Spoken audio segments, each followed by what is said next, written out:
Yeah, I want to get on to a subject that hasn't been actually discussed in a long time, and it's about the Vietnam War. Did the United States actually lose the Vietnam War? I say no. A lot of people say they lost it politically, but they won it militarily. I think they won it on all fronts. So, I'm going to state my reasons for that, and I think it is reality. I was not in Vietnam. And, whether I had a choice between, I was actually too young to be in Vietnam, but if I went to college, so I would not be going to Vietnam as a choice. I would rather be going to college, for real. So, but I did support the war, and I think it was a just war against communist aggression. Now, the stated goals of the Vietnam War was to stop the spread of communism. That was the stated goals. That was the hook, line, and sinker to get the anti-communist middle class to bite. But in actuality, they met all their objectives. The elite met their objectives. The elite, the Western policymakers, met all their objectives. I want to state also, too, communism was really it's born in both places. Born in Russia, it's born in China. It's also born out of the West, too. It's not exactly like an East-West thing. And there always has been a long-range plan to combine Russia and the United States into one big superpower that is basically a hybrid capitalistic communist type of thing. That's really what it's going to be. That's really the long-range plan. It's been around for decades. But the American middle class loves their freedom, and they don't want any part of it. So the actual Vietnam War was designed to basically deal a crushing blow against the American middle class. But if you keep this in mind, what actually went on, it hasn't. Because basically the crushing blow was designed to be psychological more than anything. In reality, America won the Vietnam War militarily. You could easily argue that. And I want to just get on something before that. We talk about that for a second because communism and monopoly type capitalism are basically the same thing. You want to be run by a small group of people that basically own the show and they don't want competition. So when you have monopoly capitalists that run monopolies, they're like, the old time, even in the 1800s, we had that with the railroads and big oil. And communists, they actually have a lot in common. They're power-hungry freaks. They're both against the middle class. So it's not like ideology that's the problem. It's like, basically you need the popular people really need to know what's going on, and that's really what the point of this whole video is about. But let me dispel that myth about the U.S. lost the war in Vietnam. First off, militarily, definitely not. And our major media at that time, during the Vietnam War, they would constantly be showing the death count every day of Americans that died in the war, wounded, missing in action, POWs. And the POWs issue was basically swept under the rug later on by Senator John McCain, who was the head of that committee. Weasel to the max. But that's a side note. But let me point out another thing. The major media in 1968, when they had the Tet Offensive, when Vietnam basically did their all-out assault on the South Vietnamese and American forces. What happened as a result of that? The major media made it sound like, oh my God, there's so much, we're losing. Oh, no. Actually, the Tet Offensive was one of their biggest blunders going. After that, the Viet Cong, like they had the NVA, the North Vietnamese Army, they were still intact. But the Viet Cong, they were freaking virtually destroyed by doing that offensive. The major media made it look like it was the other way around. That is absolutely not true. Absolutely not true. Now, I want to get into political goals. The stated political goal on the surface was to stop the spread of communism. And since North Vietnam basically took over South Vietnam, and it's the same people that were communist up in North Vietnam are now in charge of the whole country, you think the political goals of the United States were thwarted. But you know what? That was not the policy of the elite. The policy of the elite was actually to deal a crushing blow to the middle class in the United States. They wanted this war to go bad. No matter how hard you fought for it, it was designed to go bad politically, go bad even. It was even tried to go bad militarily too. But there was always profit being made, and profit being made by financing both sides of the war.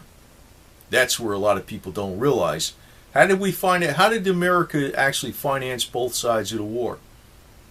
Well, for one, we knew about, Huey helicopters and Johnson having a big foot in that, and he made a lot of money off of that, of course, right? But so the more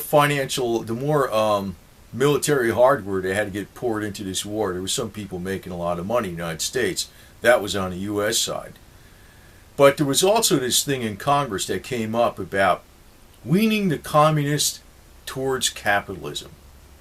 Lend-lease to Russia. And we were going to give, basically sell them things that had no military use to Russia. And we were going to lend them the money to purchase these items.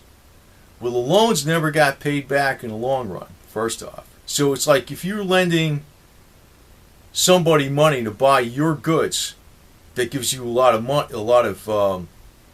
production and revenue, right? And that money's being lent to your customer by what? Actually, the American taxpayer. That loan was guaranteed by the American taxpayers, and they never were paid back, and are forgiven much later on. So, but the goods that were sold to Russia during the Vietnam War, which was supposedly to wean them away from capitalism, was a scam. It was a scam. Basically, it was just big money making more money, big money in the United States. Supposedly, those goods being sent to Russia were not to have any military value. Like it was like it was like agricultural equipment, engines, and Ford trucks. But they actually all had dual usage in many ways, a lot of things. And the proof that it actually aided Vietnam, North Vietnam, was that before this policy of lend-lease and where Russia was helped out economically to try to wean them away from communism, Russia was stating that they could not help North Vietnam any further in the war. But then once this policy came about, where Russia was getting some financial loans from the United States and being sold goods with those loans, which never got paid back, they were guaranteed by the taxpayer. Once they got that stuff and that financial impetus, then they were able to help North Vietnam. So in effect, the U.S. actually paid for both sides of that war in a lot of ways. Now, during the Vietnam War, there was all these protesters out there, and there's actually different, shades of protesters. I mean, there was like the people that just, you could be against war, but still support the troops. That's one thing. But when they actually have like protesters that were totally against the American military, I totally went against that kind of garbage. People saying you're a baby killer. It's a bunch of bull. These people were scum. Those kind of protesters were scum. But then there were some intelligent protesters that realized what was going on. That the Vietnam War was actually being financed on both sides of that war by the American people. Because directly by, spending the money on military hardware for the American forces working with South Vietnam, and then also indirectly by providing loans to Russia so they would buy things from American companies to help their economy to wean it away from communism, which in turn, all that financial input to Russia helped them to have enough strength to help North Vietnam. And some students in the protest movement realized what was going on there. So, but the goal was, by the elite, was to make it look to the American people that it was impossible to stop the spread of communism. No way you can fight it. That's really what their goal was. Because The communism actually in the world it's being spread not just by Russian and Chinese elite, but also by Western elite. It's all elites put together.